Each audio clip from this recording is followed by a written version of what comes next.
UBDRS March শেষ হতে চললেও মিলল না বকেয়া দিয়ে ফের বৃহত্তর আন্দোলনের ডাক সরকারি কর্মীদের। UBDRS রাজ্য সরকার এবং সরকারি কর্মীদের মধ্যে মহার্ঘ ভাতা বা ডিএ নিয়ে জটিলতা কমার কোনো লক্ষণই দেখা যাচ্ছে না।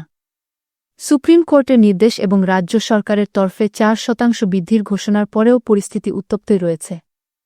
দীর্ঘদিনের বকেয়া পাওনা নিয়ে কর্মীদের মধ্যে হতাশা ক্রমশ বাড়ছে, যা এবার নতুন করে প্রতিবাদের রূপ নিতে চলেছে। বকেয়া মেটানোর সরকারি রূপরেখা। রাজ্যের অর্থ দফতর সম্প্রতি একটি নির্দেশিকা জারি করে জানিয়েছে যে 2016 থেকে 2019 সাল পর্যন্ত মোট 48 মাসের বকেয়া ডিএ মেটানো হবে। সিদ্ধান্ত নেওয়া হয়েছিল যে এই বকেয়া অর্থ দুটি কিস্তিতে দেওয়া হবে। প্রথম কিস্তির টাকা চলতি বছরের মার্চ মাসে এবং দ্বিতীয় কিস্তির টাকা সেপ্টেম্বর মাসে দেওয়ার কথা ঘোষণা করা হয়।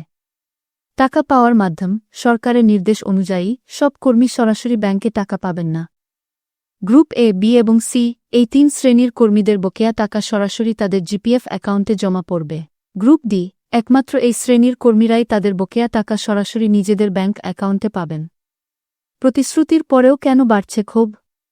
মার্চ মাস প্রায় শেষ হতে চললেও এখনও পর্যন্ত সরকারি কর্মীরা প্রথম কিস্তির কোনো টাকা পাননি বলে অভিযোগ উঠেছে। এই বিলম্বের কারণেই কর্মীদের মধ্যে তীব্র ক্ষোভের সৃষ্টি হয়েছে। অনেকেই মনে করছেন ঘোষণার পরেও সরকার টাকা দিতে টালবাহানা করছে। ফের রাজপথে নামার প্রস্তুতি। টাকা না মেলার জেরে এবার বড়সড় আন্দোলনের পথে হাঁটতে চলেছেন রাজ্য সরকারি কর্মীরা।